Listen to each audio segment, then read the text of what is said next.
तो वाल्मीकि रामायण के अयोध्या कांड में 97वां सर्ग हमने किया था, जिसमें लक्ष्मण को पता लगता है पेड़ पर चढ़ कर के कि बहुत बड़ी सेना आ रही है और वो अयोध्या की ही सेना है।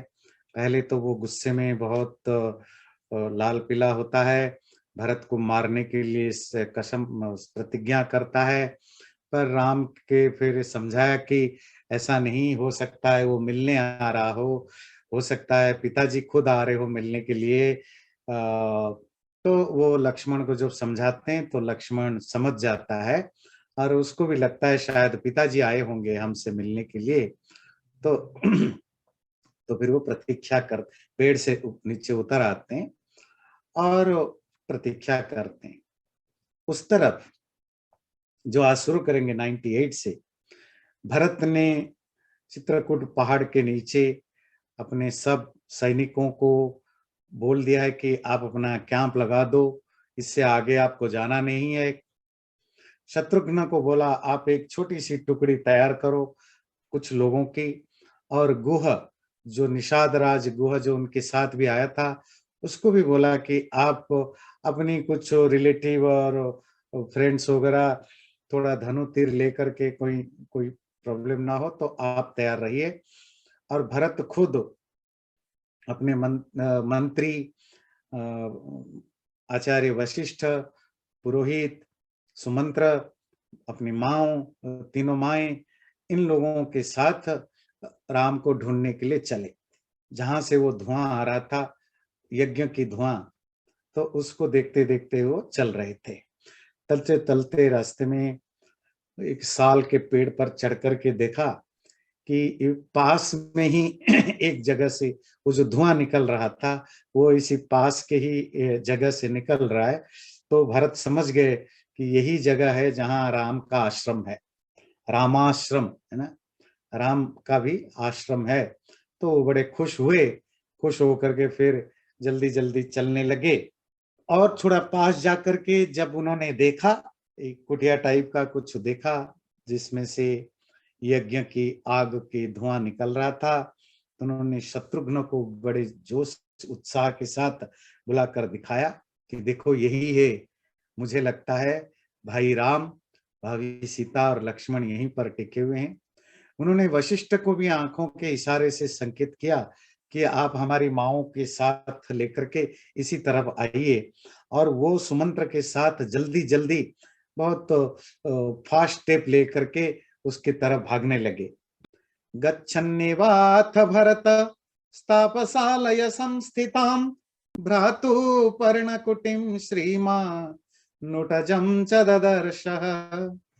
शालायास्त्वग्रतस्तस्य ददर्श भरतस्तदा काष्ठानि चावभग्नानि पुष्पाण्युपचितानि च। अब भरत जहां जिस आश्रम में राम रहे थे, अपने भाई की पत्तों की कुटिया को देखा। उन्होंने देखा कि कटे हुए लकड़ियां जो यज्ञ में हवन के समिधा के रूप में यूज होते हैं, पुष्पाणि उपचितानि च, और कहीं कहीं फूल तोड़ करके रखे गए हैं पूजा के लिए। सलक्ष्मणस्य रामस्य ददर्शाश्रममीयुषः कृतं वृक्षेषु विज्ञानं कुशचिरैः क्वचित् क्वचित् ददर्श वने तस्मिन् महत संचयान् कृतान् मृगाणां महिषाणां च करिषै शशित कारणात्। और उन्होंने देखा राम और लक्ष्मण के द्वारा आश्रम के मार्ग को, रास्ता को ठीक ठीक आइडेंटिफाई करने के लिए कहीं भूल ना जाएं, तो उन्होंने बीच बीच में जो बड़े बड़े पेड़ों में पेड़ों के बलकल या बार्क से बने हुए कपड़े या घास फूस से बनाए गए कपड़ों को बांध रखा था, जिससे कि इस कुटिया का रास्ता अगर भूल जाए तो उसके लिए अभिज्ञान या पहचान करने के लिए साइन बना रहे। ददर्श वने तस्मिन् महत संचयान् कृतान् मृगाणां महिषाणां च करिषि शशित कारणात्। और ठंड से बचने के लिए कहीं कहीं हिरण और भैंस आदियों की जो गोबर है उसको सुखा करके संचय करके रखा था, क्योंकि ठंड में उसको जला करके उससे गर्मी पाने के लिए उन्होंने उसको सुखा करके रखा था। उसको भी देखा, ओ जैसे आप भारत में देखते हैं, गांव में जाते हैं तो वो गोबर को सुखा करके लोग घर के सामने रखते हैं। गच्छन्नेवं महाबाहुर द्वितीमान भरतस्तदा शत्रुघ्नं चाब्रवीद्धृष्ट स्थानमात्यांश्च सर्वशः। मन्ये प्राप्तास्मतं देशं भरद्वाजो यमब्रवीत् नाति दूरे हि मन्येहं नदीं मंदाकिनीमितः। और चलते चलते भरत ने शत्रुघ्न को और दूसरे मंत्रियों से कहा कि मुझे लगता है कि हम उस राम के आश्रम के आसपास पहुंच चुके हैं। भरद्वाज ने जैसा वर्णन किया था, जिस जो रास्ता बताया था, मंदाकिनी नदी के किनारे आसपास उनका आश्रम है। अब मुझे लगता है हम उससे अब ज्यादा दूर नहीं है, बिल्कुल आसपास हम पहुंच चुके हैं। उच्चैर्वधानि चीराणि लक्ष्मणेन भवेदयम् अभिज्ञान कृत पंथा अकाले गंतुमेच्छता। और लक्ष्मण ने बड़े ऊंचे ऊंचे पेड़ों पर, ऊंचे जगह पर अलग अलग कपड़ों को, पेड़ों के छालों से बने हुए कपड़ों को लटका रखा है। अभिज्ञान कृत पंथा, रास्ताओं को आइडेंटिफाई करने के लिए, मार्क करने के लिए उन्होंने ये लटका रखा है।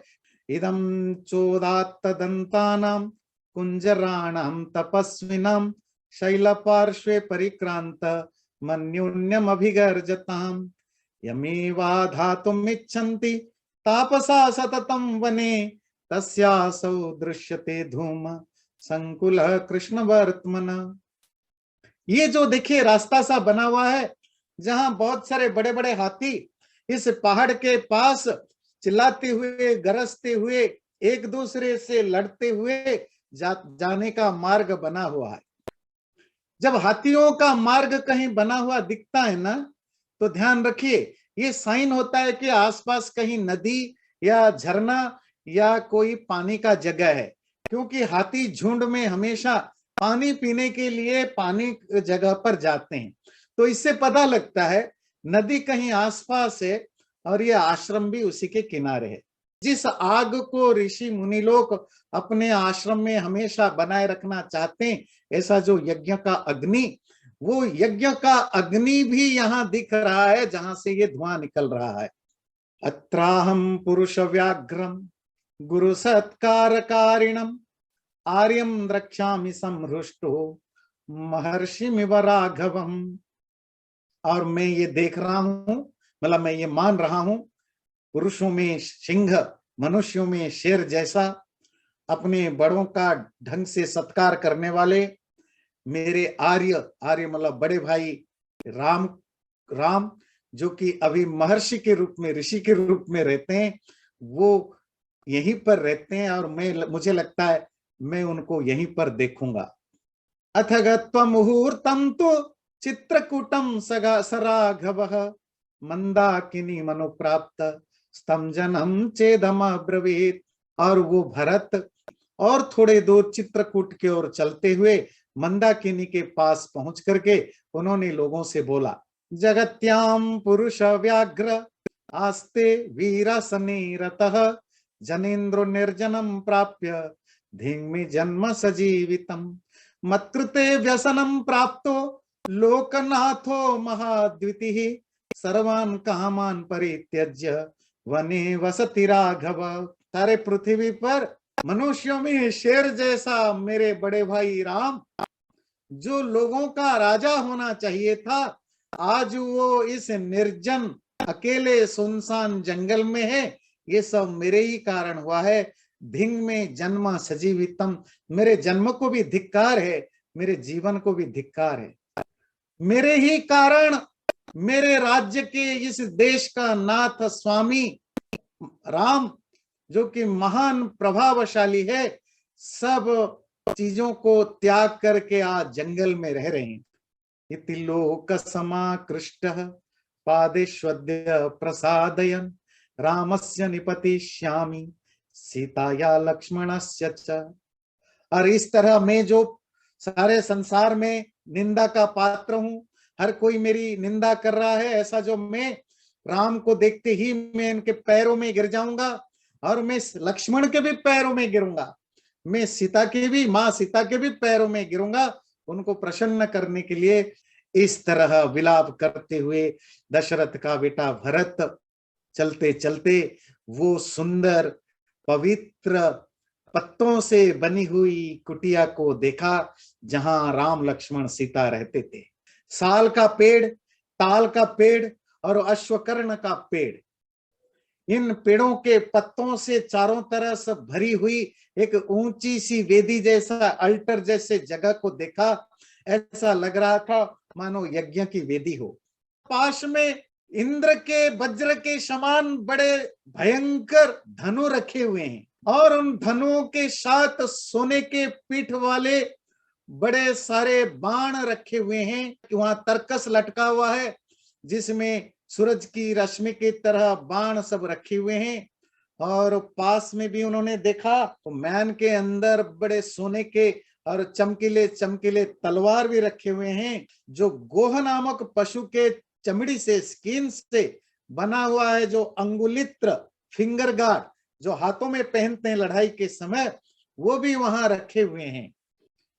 प्राग प्रवणाम वेदिम विशालाम दीप्त पावकाम ददर्श भरतस्तत्र पुण्याम राम निवेशने निरीक्ष्य समुहूर्तं तो ददर्श भरतो गुरुम पुटजे राममासीनम जटामंडलधारिणम।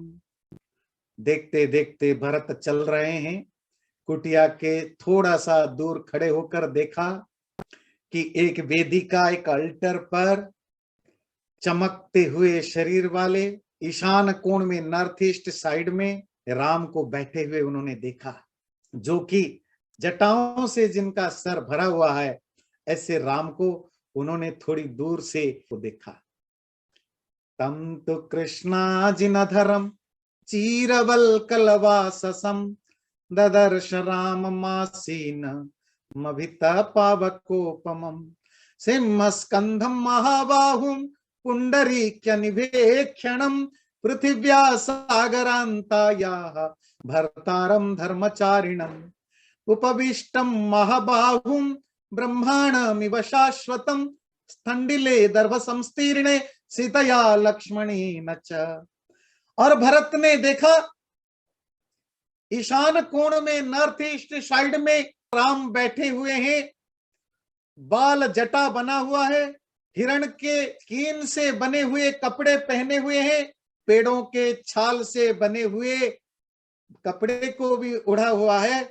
और बगल में उन्होंने देखा जमीन पर घास फूस छाया हुआ है और उसमें सीता और लक्ष्मण भी बैठे हुए थे। तम दृष्ट्वा भरत श्रीमान दुख शोक परिप्लुतः अभ्यधावत धर्मात्मा भरत कैकेयी सुतः दृष्ट्वैव विललापार्तो बाष्प संदिग्धया गिरा अशक्नुवन् धारयितुं धैर्याद् वचनम् अब्रवीत्। जब भरत ने राम को इतने दिनों के बाद देखा, दुख और शोक से भरा हुआ भरत दौड़ते दौड़ते, उनके आंखों के से आंसुओं की धारा बह रही थी, पर दौड़ते दौड़ते वो राम तक पहुंच ही नहीं पाए, उससे पहले गिर गए। यसंसदि प्रकृतिभिर् भवेत् युक्त उपासितुं वन्यैर्मृगैरुपासिना सोयमास्ते ममाग्रज। ये मेरा वो बड़ा भाई जो आज राजसभा में मंत्री और अमात्यों से घिरा हुआ बैठा होता, आज वो जंगली जानवरों के बीच में यहाँ बैठा हुआ है। वासुभिर बहुसाहस्रैर यो महात्मा पुरोचितः मृगाजिने सोयमिह प्रवस्ते धर्ममाचरन्। वो मेरा भाई हजारों कपड़े पहनने वाला था या पहनने के योग्य है, आज वो जानवरों के छाल, चर्म और पेड़ों के छालों से बने हुए कपड़े पहनकर धर्म का आचरण कर रहा है। अधारयत्यो विविधाश्चित्रा सुमनसस्तदा सोयम जटाभारमिमं वहते राघव कथम। वो मेरा बड़ा भाई रघुवंश का नंदन राम, जो कभी अपने बालों में अलग अलग तरह के फूल लगाया करता था, अर्थात जिसके बालों में सुंदर सुंदर फूल लगा करते थे, आज वो उनका सर जटाओं के बोझ ढो रहा है। यस्य यज्ञैर्यथा दिष्टैर्युक्तो धर्मस्य संचयः शरीर क्लेश संभूतम सधर्मम परिमार्गते। वो मेरा भाई राम रघुनंदन, जो राजभवन में शास्त्रों के द्वारा बताए गए, मुनि ऋषियों के द्वारा बताए गए विधि से यज्ञ आदि के द्वारा धर्म का आचरण करता था, आज वो अपने शरीर को तपा करके, शारीरिक कष्ट सह करके धर्म का पालन करता है। चंदनेन महारेण यस्यांगमुपसेवितं मलेन तस्यांगमिदं कथमार्यस्य सेवते। वो मेरा भाई राम रघुनंदन, जो कभी महंगे महंगे चंदनों के पेस्ट से अपने पूरे शरीर को सुगंधित करता था, आज उसके शरीर में मैला जमे हुए हैं। मैला और गंदगियों के बीच में उसका शरीर है। मन्निमितमिदं दुःखम प्राप्तो राम सुखोचित। जो राम सुख को डिजर्व करते थे, सुख पाना जिनका हक है, राइट है, आज वो मेरे ही कारण दुख को भोग रहे हैं। धिक जीवितम, मेरे जीवन को धिक्कार हो। नृशंसस्य ममा, मेरे जैसे क्रूएल आदमी के लिए धिक्कार है। लोक विगर्हितम, जिसको सारी दुनिया कंडम करता है, निंदा करता है, ऐसे मुझे धिक्कार है। इत्येवं विलपन् दीन प्रस्विन्न मुख पंकजः पादाब्रप्राप्य रामस्य पपात भरतो रुदन।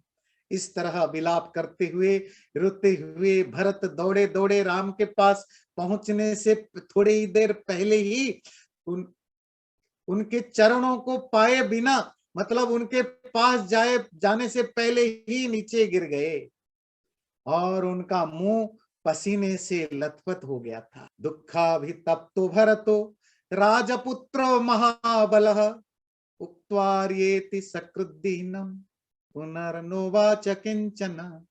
बाष्पाभिहत कंठश्च प्रेक्ष्य रामं यशस्विनम् आर्येत्येवाभिसंकृष्य व्याहर्तुं नाशकत् तदा। दुख से भरे हुए राजपुत्र भरत कुछ बोल ही नहीं पाए। गिरने से पहले उनके मुंह से बस एक ही बार एक ही शब्द निकला, आर्य, और उनका गला रुंध गया। वो ज्यादा कुछ बोल नहीं पाए, वहीं पर वो गिर गए। शत्रुघ्नश्चापि रामस्य ववन्दे चरणौ रुदन् तावुबहु समालिंग्य रामश्चाश्रुण्यवर्तयत्। पर शत्रुघ्न साथ में आ रहे थे। शत्रुघ्न आगे गए, राम के चरणों में झुक करके वंदना की और दोनों ने एक दूसरे को गले लगाया। राम ने अभी भरत को देखा नहीं है गिरे हुए, वो तो उनके पहुंचने से पहले ही बेहोश हो गया, गिर गया। शत्रुघ्न राम को देखते दौड़ते दौड़ते उनके पास पहुंच गए, उनके चरणों को छुआ, दोनों ने एक दूसरे को आलिंगन किया, दोनों के आंखों में आंसू बहने लगे।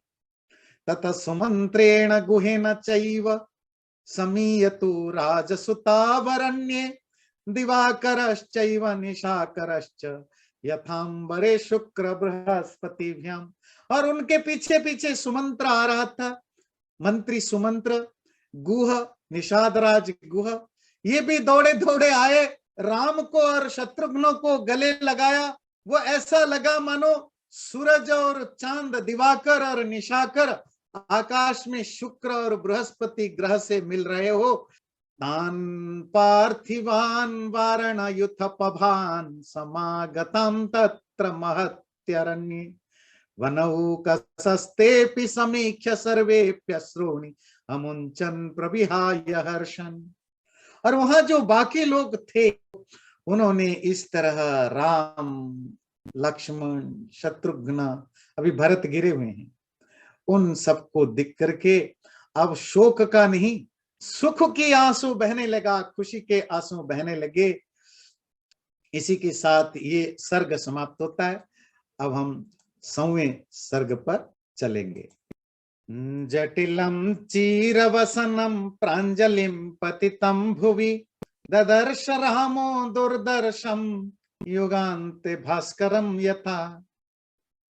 भरत ने अपना कपड़ा फपड़ा बदल के वो भी जटा बांध दिया है और उसने भी पेड़ों के छालों से कपड़ा पहन रखा है।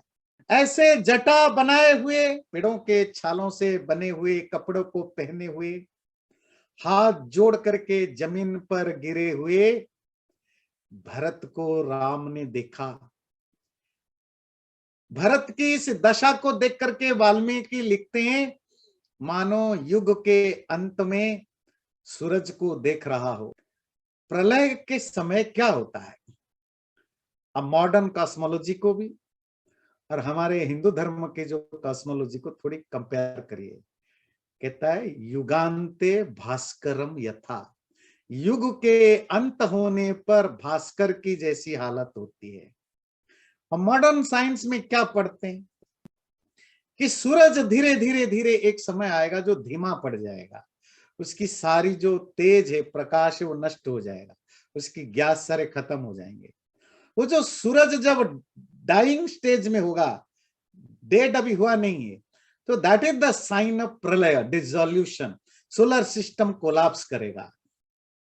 जैसे प्रलय के समय, युग के अंत होने के समय सोलर सिस्टम जब नष्ट होता है, सूरज की जैसी दशा होती, सूरज की क्या दशा होती है, मुरझाया हुआ, उसकी प्रकाश अब नहीं रहे।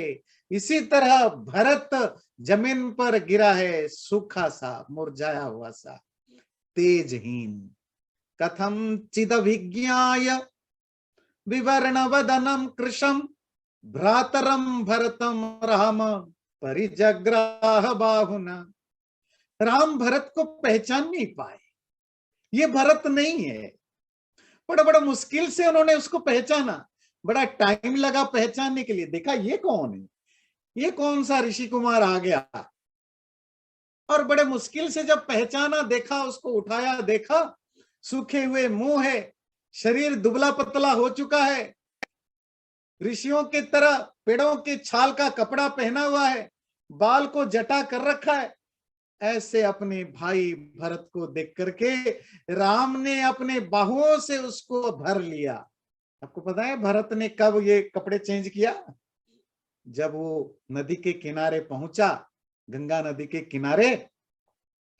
निषाद राज गुह ने बताया कैसे राम और लक्ष्मण यहाँ पर अपने बाल को, बड़ की पेड़ की जो दूध है, उस वो थोड़ा ग्लू होता है, उससे अपने बालों को जटा बनाया और यहीं पर उन्होंने पेड़ों के छालों को पहन करके ऋषि कुमार बन के गए। भरत ने वहां कहा मैं भी उन्हीं के तरह ही रहूंगा, तो मेरे लिए भी लाओ। तो भरत ने उसी समय कपड़े बदल करके पेड़ों के छालों का कपड़ा पहना था और बालों को जटा बनाया था। राम को तो पता नहीं है ना, राम को पता नहीं है कि भरत इस तरह के तपस्वी वेश में है, तो इसीलिए वो पहचान नहीं पाए। तो जमीन पर गिरा हुआ है, गिल्ट फीलिंग के कारण, अपराध बोध के कारण वैसे ही वो कमजोर होता जा रहा है, दुश्चिंता के कारण, स्ट्रेस के कारण खाना पीना कम कर चुका है। राम लक्ष्मण की तरह वो भी ऑलमोस्ट छोड़ चुका है, इसीलिए वो राम उसको पहचान नहीं पाए। एक तो जमीन में गिरा है, तो बड़ा टाइम लगा पहचानने के लिए। और जो पहचाना भरत तुम, तो दोनों हाथों से उठा करके गले में लगाया, लगा करके बोला आग्राय रामस्तम मूर्धनि परिष्वज्य च राघवः अंके भरतम आरोप्य पर्यपृच्छत् समाहितः। राम को जब पता चला ये भरत है, उनको दोनों हाथों से उठा करके गले लगाया, फिर अपने गोद में बैठा दिया। गोद में बैठा करके उसको सहलाते हुए पूछा, कैसे हो भरत?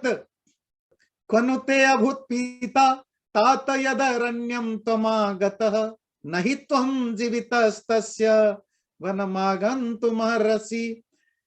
भरत, तुम क्यों जंगल आए? पिताजी को आना था, पिताजी को जीते जी तुम्हें जंगल आना नहीं चाहिए था। चिरस्य बत पश्यामि दुरात् भरतमागतम् दुष्प्रतीकमरण्येऽस्मिन् किं तात वनमागतः। तुम इतने दूर से अयोध्या से जंगल में मेरे से यहाँ पर आए हो भरत, ये बड़ी दया की बात है।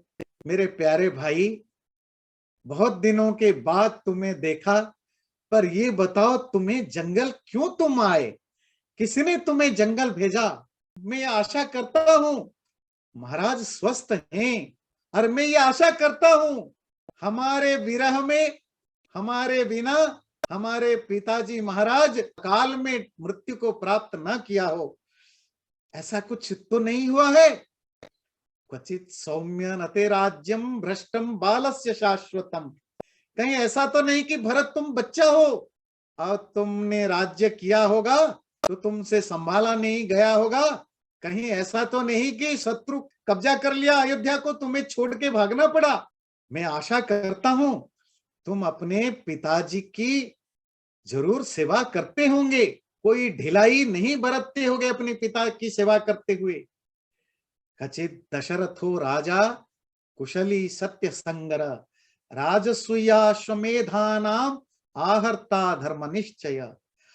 मैं ये आशा करता हूं, आई होप, आई ट्रस्ट, राजा दशरथ जो अपनी सच्चाई के लिए जाने जाते हैं, जो राजसूय अश्वमेध जैसे बड़े बड़े यज्ञों को करने वाले, जो हमेशा छोटे और बड़े हर तरह के यज्ञ करने वाले, धर्म का आचरण करने वाले जरूर स्वस्थ होंगे। सकच्चित ब्राह्मणो विद्वान धर्म नित्यो महाद्युति इक्ष्वाकुणाम उपाध्यायो यथावत तात पूज्यते। भरत, ये मैं मान के चल रहा हूं कि तुम जरूर वो जो ब्राह्मण वशिष्ठ, जो विद्वान है, ज्ञानी है, जो धर्मनित्य है, हमेशा धर्म को पालन करने वाले, महाद्युति, बड़े चमकीले, शाइनिंग इक्ष्वाकुणाम उपाध्याय, और हमारे इक्ष्वाकु वंश के टीचर हैं, उपाध्याय हैं, उनको तुम जरूर यथा योग्य सम्मान देते रहोगे। यहां एक शब्द ध्यान रखे, उपाध्याय। गुरु शब्द तो आजकल हम टीचर्स को गुरु कहते हैं, प्राचीन काल में जैसे पहले भी बताया, गुरु शब्द से टीचर नहीं होता था, कोई भी अपने से बड़ा। आप रामायण में भी 50 जगह अलग अलग जगह गुरु शब्द सुनते हैं। बड़ा भाई को भी गुरु, पिता भी गुरु, माता भी गुरु, आचार्य भी गुरु। अपने से कोई भी बड़ा है, कोई रेस्पेक्टेबल है, कोई एडोरेबल है, वो सबको गुरु कहा जाता था। टीचर्स को भी गुरु कहा जाता था, वशिष्ठ को भी गुरु कहा जाता था। पर जिसको आजकल हम गुरु कहते हैं, उसके लिए दो शब्द हमें प्राचीन शास्त्रों में मिलते हैं, एक है आचार्य, एक है उपाध्याय। आचार्य जो गुरुकुल में पढ़ाते थे, जो गुरुकुल जो किसी के अंडर या किसी के द्वारा हायर नहीं किए गए थे, जो अपनी स्वेच्छा से, अपनी इच्छा से गुरुकुल में शिष्यों को विद्या देते थे या उनका टेक केयर भी करते थे। दूसरा होता है उपाध्याय, जो राज परिवार में जाकर के उनके खानदान का, उनके फैमिली के टीचर के रूप में रहते थे, उनको उपाध्याय कहा जाता था। आजकल जैसे ट्यूटर होते हैं ना, जो घर में जाकर के पढ़ाते हैं, अब ऐसा समझ सकते हैं ट्यूटर।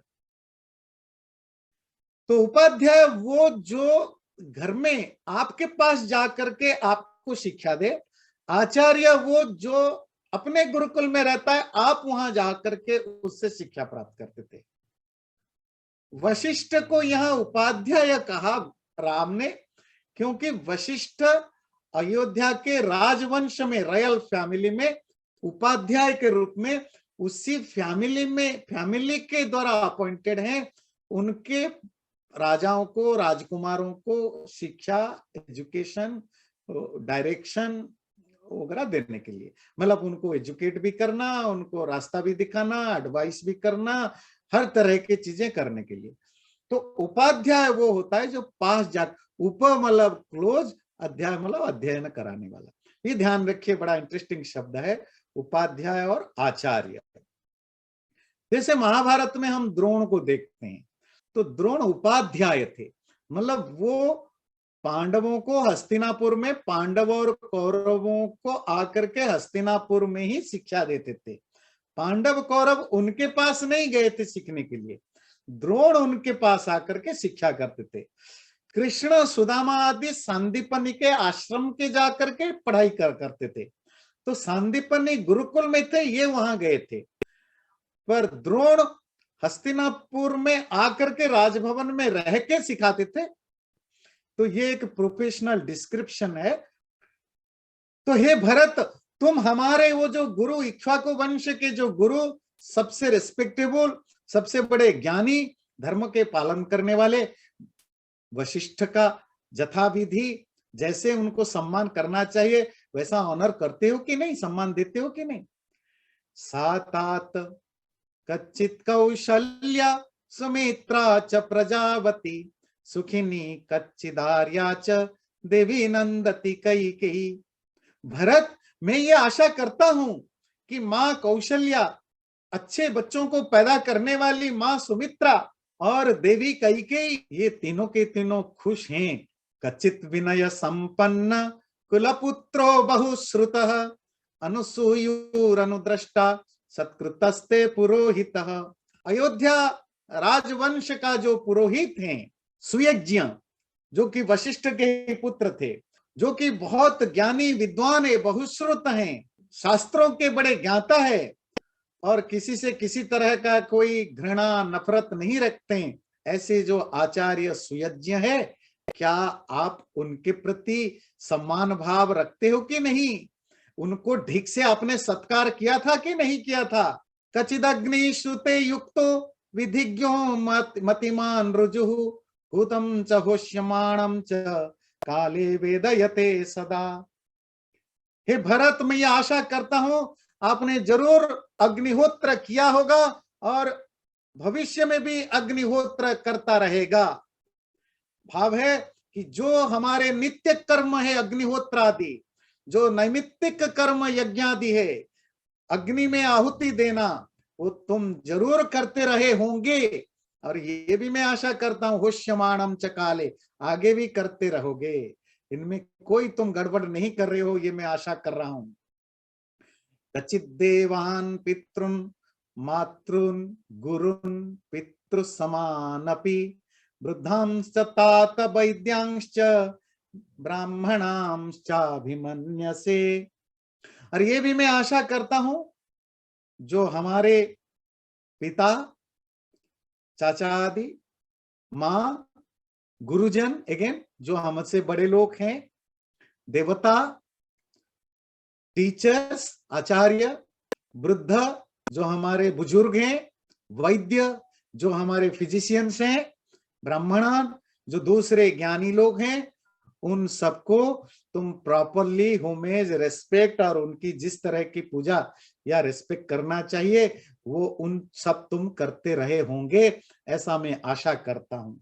ईश्वर संपन्नम अर्थशास्त्र विशारदम सुधन्वानम उपाध्यायम कच्चित्वम तातमन्यसे।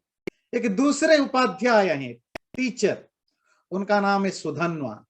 वो मंत्री भी है और उपाध्याय भी हैं। सुधन्वा उपाध्याय का भी मैं आशा करता हूं तुम उनको रेस्पेक्ट जरूर करते रहे होंगे। और वो सुधन्वा कौन थे?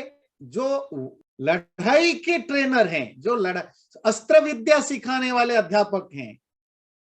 कैसे बाण चलाना है, कैसे तलवार चलाना है, इस तरह के अलग अलग अस्त्र शस्त्रों को चलाने में जो खुद बहुत एक्सपर्ट है, और हमें शिक्षा देने वाले जो सुधन्वा नामक उपाध्याय, उनका भी तुम जरूर रिस्पेक्ट करते होंगे, ये मैं एक्सपेक्ट करता हूं। कच्चिदात्म समाशूरा श्रुतवन्तो जितेन्द्रियः कुलीनाश्चेंगिताज्ञाश्च कृतास्ते तात मंत्रिणः। और मैं ये भी आशा करता हूं भाई भरत, जो ब्रेव, बहुत हिम्मत वाले, लर्न, ज्ञानी, विद्वान, जितेंद्रिय, सेल्फ कंट्रोल, जो अच्छे खानदान में पैदा हुए हैं, जो अपने अपने काम में स्किल्ड हैं, जो बॉडी लैंग्वेज को देखते ही समझ जाते हैं कि क्या करना, क्या बोलना चाहिए, ऐसे ही लोगों की ही तुमने मंत्री के रूप में अपॉइंटमेंट किया होगा। 15 से आगे हम नेक्स्ट टाइम करेंगे, क्योंकि ये बिल्कुल एक बहुत ही खूबसूरत, इंटरेस्टिंग, इंफॉर्मेटिव टॉपिक है। राम अपने छोटे भाई से क्या क्या एक्सपेक्ट करते थे, थोड़ी बहुत आपने जाना। अपनी माता को रिस्पेक्ट करते थे कि नहीं, पिता को रिस्पेक्ट किया कि नहीं किया, अपने गुरुओं को रिस्पेक्ट किया कि नहीं किया, अपने टीचर्स को रिस्पेक्ट किया कि नहीं किया, अपने प्रीस्ट को रिस्पेक्ट किया कि नहीं किया। जैसे कोई एक आइडियल फादर या आइडियल बिग ब्रदर और बिग सिस्टर या आइडियल फादर और मदर अपने बच्चों को ये सिखाता है। जब भी आपको आपके पिताजी माताजी मिलने आए होंगे हॉस्टल में या कहीं भी, या आप भी जाते होंगे, कुछ चीजें ऐसे ही बोलते होंगे, भाई तुम अपना हेल्थ का ध्यान रखते हो कि नहीं रखते हो, टीचर को रिस्पेक्ट करते हो कि नहीं करते हो, कोई गड़बड़ी तो नहीं करते हो। आजकल तो माँ बाप बच्चों को नहीं सिखाते हैं कि टीचर्स को रिस्पेक्ट करो। पॉइंट राम भरत को, क्योंकि वो गुरु है, गुरु मतलब बड़ा है, तो वो जो सवाल पूछते हैं, उस सवालों के अंदर वो सीख भी है। और ये सवाल की लिस्ट बड़ी है। यहां तक तो था जो पर्सनल सवाल थे, जो पर्सनल टीचिंग थी। अब जो सवाल होगा, जो एजुकेशन है, वो पॉलिटिक्स से रिलेटेड, वो हम अगले बार जानेंगे। चैनल को सब्सक्राइब जरूर करें और वीडियो अच्छा लगे लाइक भी जरूर करें।